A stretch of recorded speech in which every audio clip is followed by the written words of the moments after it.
For Comedy Hype News, I'm Terrence Sims. In 2011, Comedy Central released Patrice O'Neal's long overdue debut one-hour special, Elephant in the Room. Although O'Neal was relatively unknown at the time of the special, Elephant in the Room has become a cult classic for connoisseurs of brutally honest comedy that both self-effacing and critical of culture at large. Arguably the most famous bit from the special is Harassment Day, a hypothetical thesis on sexual politics in the workplace.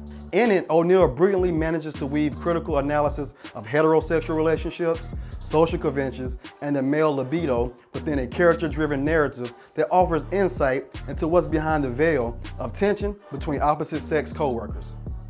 Here's why Patrice O'Neal's Harassment Day is genius. The primary tool O'Neal employs, which makes not only this joke effective, but most of his others as well, is tactical disarming, charm, and charisma. He doesn't really segue or transition into this bit, instead opting to plainly proposition the audience when he says, "Ladies, let's discuss harassment." Now that shouldn't work comedically, but O'Neal, being the master of group psychology that he was, mixes oblique hostility with mannerisms and turns of phrase that indicate self-awareness. I'm not talking about Now, O'Neal's definition of harassment is very important here. While Merriam-Webster defines harassment as annoying or bothering someone in a constant or repeated way, the United States Equal Employment Opportunity Commission, or the EEOC, defines harassment as unwelcome conduct that is based on a protected class such as race, color, religion, sex, national origin, age, disability, or genetic information. O'Neal's own description falls somewhere in the middle. Interesting enough, a 1977 case helped lay the groundwork for protections against sexual harassment in the workplace. Barnes versus Coastal involved a black woman, Pauletta Barnes, whose job was abolished after she declined her supervisor's sexual advances. The lower court dismissed her case and argued that her supervisor's request did not violate the law. A federal court found that the sexual harassment constituted illegal sex discrimination that was in violation of the Title VII of the Civil Rights Act of 1964. O'Neal establishes himself as a kind of cheeky curmudgeon of wrong speak who's in on the joke. And the audience knows he's in on the joke because he's just as vicious with the self-deprecation as he is with the abusive attacks on institutions, philosophies, and individuals outside of himself. In other words, he earns the audience's trust through humility. He goes on to demonstrate the plight of men who operate within a context that induces cognitive dissonance and gives an example of what he wishes would be the case. You gotta be careful just to say, "Hey, you look beautiful today." That's how messed up the game is. I think you should be able to comment on any part of the body that you see. Jeannie, no disrespect, but if I work with you, I should be able to walk in and go, "Oh, Jeannie, beautiful titty meat you have there." He goes on to demonstrate the plight of men who operate within a context that includes cognitive dishonesty and gives an example of what he wishes would be the case. That, of course, triggers thunderous laughter at the shock of hearing such a shameless comment in public, but if you set aside the humor and analyze the essence of the argument alone, it is possible to interpret his assertion as reasonable. Ever since the Me Too movement began picking up steam in late 2017, we saw plenty of men like Harvey Weinstein, Kevin Spacey, and even Louis C.K. get taken down for the abuse of power. The one complaint by men is we can't even compliment women anymore. There's a difference between compliments and harassment. According to CNBC, almost half of men say they don't know what's an acceptable compliment to give to a coworker because they fear the remark could be potentially misinterpreted as sexual harassment. The same percentage of men also admire they hold negative views of feminism and the Me Too movement. One of the reasons why we see this as that some men feel they are being villainized, they think all men are being painted as workplace harassers. They worry any comment they make can be taken out of context and then their career could be ruined for this one statement. Also, at the height of cancellation due to Me Too, Roland Fryer, a distinguished economics professor at Harvard, was fired for overseeing an environment where researchers made occasional irreverent off-color jokes that commented on one another's lives outside of work. Neither Fryer nor any of his research assistants actually harassed anyone by law. According to the EEOC, harassment is illegal when it's so frequent or severe that it creates a hostile or offensive work environment, or when it results in an adverse employment decision such as victim being fired or demoted. O'Neal argues that the last thing he wants to do is make someone feel threatened and uncomfortable. nor does he want to create a hostile and offensive work environment. And I'm not being foul, just, whoa. You know what I'm saying? Just so I can go through the rest of the day without pretending that I don't see. Which, you understand what I'm saying? I mean, let's work out a deal. Don't get me fired. That one stanza of the broader joke is the clasp, which unifies the idea that some small amount of workplace sexual relations should be tolerated because women take liberties in their physical appearance. This evokes a particular viral response from men with the protocol he posts later in a bit to relieve sexual tension, all while evading outright misogyny by sharing every machination of how men feel, with the respectful manner in which they should act, albeit in a clumsy fashion for comedic effect.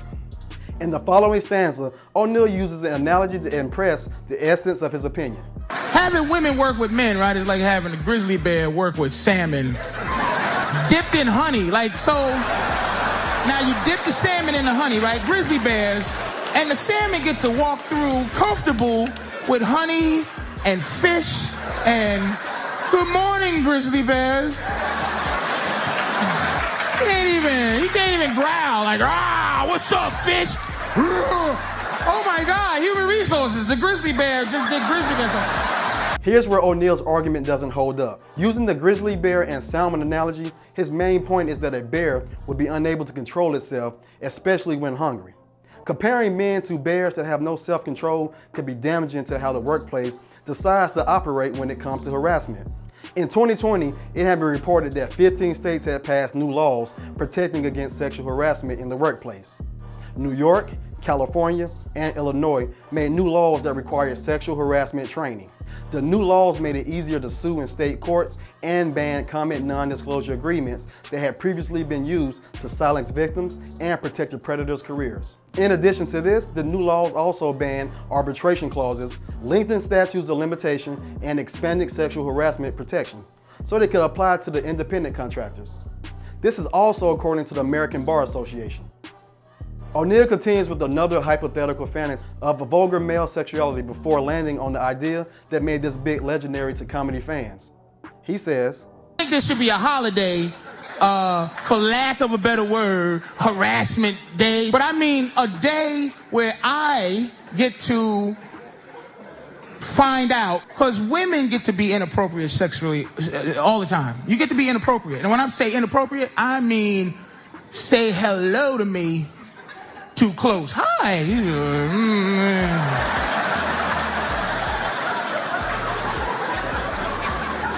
Or some weird massage because you think we're friends and you, good morning, a little kiss, and he's just like, oh boy. And you think in your head, man, I wonder if I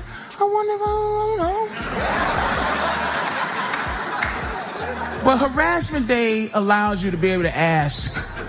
Not only does that last stanza follow his explicit claim that keeps the audience on his side, it introduces the protocol to remedy the problem, harassment day. Of course, this is not a legitimate solution to the issue of workplace harassment. It is a joke after all. But if interpreted as a kind of analogy to asking a date to prom, it takes on a whimsical, almost childlike pathos when he says it's a beautiful day, flowers and everything. You buy her flowers. You're respectful. One can't help but think of a high school kid orchestrating an elaborate plan to get a girl way out of his league. Then comes a crass punchline that by this point the audience expects of him. You just say like, listen, I was wondering all year if you would suck my dick in the broom closet, before following up with a sympathetic explanation where the woman rejects the offer and he's both understanding and apologetic for his even considering the possibility of a workplace romance. O'Neal openly admitted both Elephant in the Room as a special and this bit are not for everybody. In an interview with Jimmy Fallon, he said, I'm into isms. I'm a sexist, I'm a racist, but it's fun. I don't know how to explain it, but it's fun. And keeping that in mind, what makes this bit so great isn't its complexity or sophisticated nuance. It's its ability to distill a subject that could function as the basis of a PhD dissertation into a logical, rigorous thesis in under 1,000 words that leaves the audience howling in laughter and in redeemable remarks in the era of political correctness. In a way, we should be thankful this special came out when it did prior to the Me Too, or we may never have seen it. even though we need it now more than ever. And that's why Patrice O'Neal's Harassment Day is genius. Stay up to date with the latest news and comedy by subscribing here to our YouTube channel. Follow Comedy Hype across all social media, and look out for our streaming platform with all new original content on comedyhype.com. For Comedy Hype News, I'm Terrence Sims.